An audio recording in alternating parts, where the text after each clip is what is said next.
ఈ వారం మకర రాశి వారికి ఆర్థికపరమైన లాభాలు గోచరిస్తున్నాయి. కుటుంబ పరంగా సౌఖ్యం వృద్ధి ఉంటుంది. అయితే బంధువర్గంలో కొద్దిపాటి తగాదాలు మాట పట్టింపులు ఉండే అవకాశాలు గోచరిస్తున్నాయి. మనసులో తెలియని ఆందోళన టెన్షన్స్ వంటివి ఏర్పడతాయి. రుణాలు లోన్లు వంటి వాటి విషయంలో ఒత్తిడి ఉండే అవకాశాలు గోచరిస్తోంది. సాఫ్ట్వేర్ రంగం వారికి అనుకూలమైన ఫలితాలు ఉంటాయి. చిన్న చిన్న విషయానికి ఆందోళన చెందుతారు. ఎప్పటి నుండో ఉండిపోయిన స్థిరాస్తి తగాదాలు ఏమైనా ఉన్నవారికి ఇబ్బందులు తొలగిపోతాయి.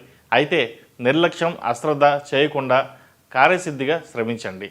రాజకీయ కళా పారిశ్రామిక రంగాల వారికి సన్మాన సత్కారాలు పొందుతారు. ముఖ్యమైన విషయాలలో ఎవరితోనూ రాజీ పడకుండా మీరు కష్టపడతారు. ఎదుటి వాళ్ళు ఆశ్చర్యపోయే విధంగా సమాజం విమర్శించిన విధంగా మీ నిర్ణయాలు ఉంటాయి. శుభకార్యాల విషయంలో మీ పురోగతి బాగుంటుంది. ఈ రాశిలో జన్మించిన వారికి కలిసొచ్చే సంఖ్య నంబర్ 9, కలిసొచ్చే దిక్కు పడమర, కలిసొచ్చే రంగు నావీ బ్లూ.